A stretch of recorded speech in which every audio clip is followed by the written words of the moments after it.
Hello guys, today I just wanted to review my Hammond collection stegosaurus. I got him a few days ago, and I just wanted to share my overall thoughts and opinions on this figure.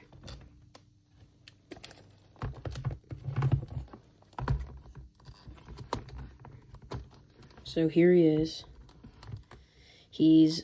I have to say, this is one of the best Hammond collection Mattel has brought in us, and after the last few smaller assortments in the Hammond collection wave, I'm very happy that they stepped it up a lot. The Tiger Raptor was horrible, and then the Troodon, it's just like, why? And it's just ugly. It's just straight up ugly. But I have to say, they have knocked this one out of the park. Now, I do have a few negatives with this guy, but I'm going to share that later.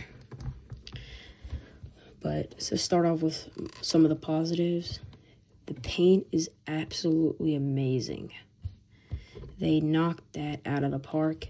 The toenails are painted this time. The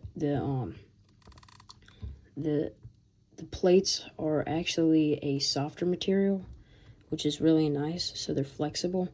The only problem I have with this is the paint chips super easily.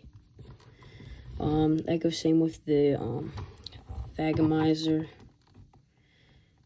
They're very flexible. It's like a rubbery material. Same with the tail. The tail is on I think a bendy wire,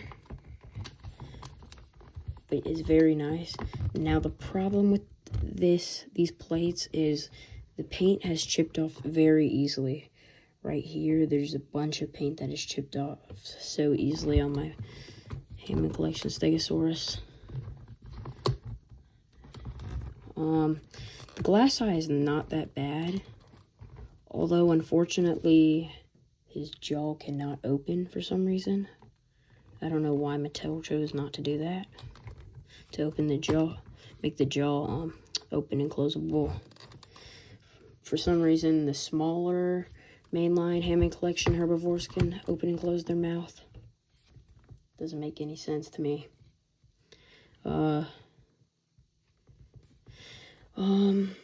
I do like the sheer scale of this.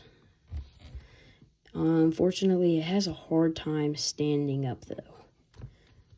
Whenever you put its tail up, it has a harder time standing up. I have to put it into different positions to get it to not fall. But most of the time it ends up falling anyway. So I usually just put the tail down. Now on to some comparisons. For the first comparison, we have a mainline stegosaurus.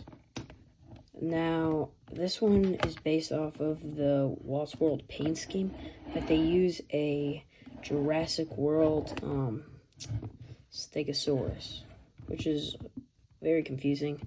I really wish they would have just re-sculpted him, but I understand. This figure is alright, but the Hammond collection is just massive compared to him. He's just way bigger.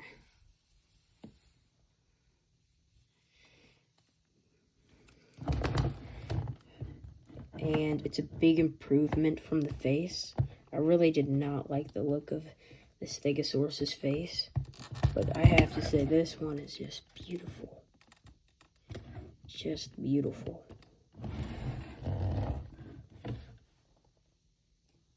Here is the baby Stegosaurus just for fun. I do not have the Hammond collection baby Stegosaurus, but these two still go together really well. And I actually was not a big fan of the Hammond collection Lost World baby Stegosaurus.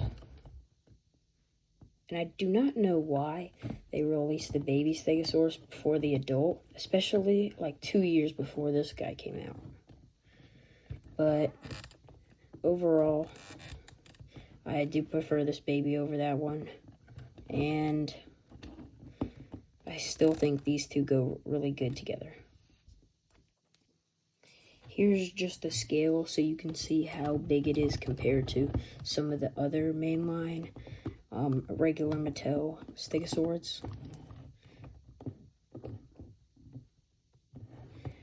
The Kentrosaurus is still a lot smaller. It would be very nice, honestly, to see a Kentrosaurus come into the Hammond Collection line.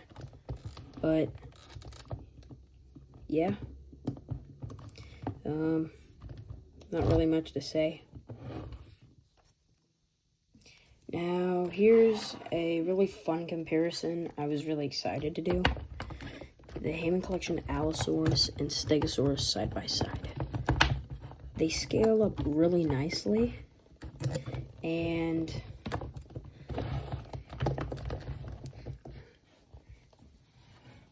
I have to say, both of these figures are purely amazing. And it would be really cool to see in like a future Jurassic movie or something like that, the Allosaurus match up with the Stegosaurus.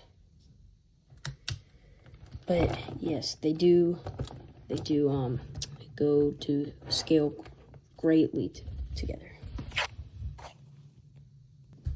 So yeah, overall those were my thoughts and opinions on this figure. I really like this figure, and I think out of 10, I would give this figure an